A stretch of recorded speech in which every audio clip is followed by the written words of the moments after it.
नंदनकानन नुआ अतिथि धला बाघुणी मौसुमी द्वितीय थर पर माँ होती शनिवार राति बाघुणी मौसुमी दुईटी शावक जन्म देती उभय बाघ छुआ सुस्थ थिबा बेले माँ ठारू क्षीरपान करुथिबार दृश्य सीसीटीवी कैद होती दुई शावकों जन्म पर प्राणी उद्यान में बाघ संख्या 29 को वृद्धि पाई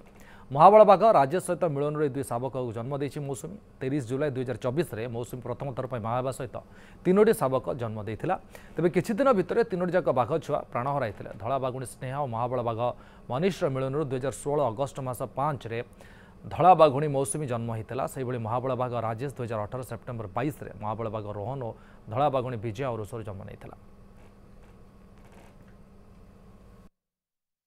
गतकाली राति रे आमर व्हाइट टाइग्रेस मौसुमी दीटा शावक को जन्म देती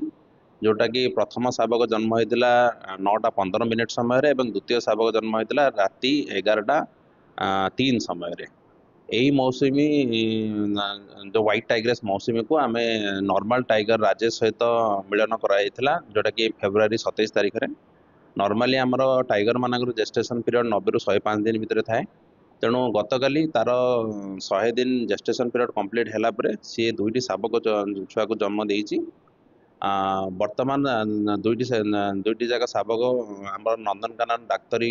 विशेषज्ञ दल मान क्लोज ऑब्जर्वेशन रही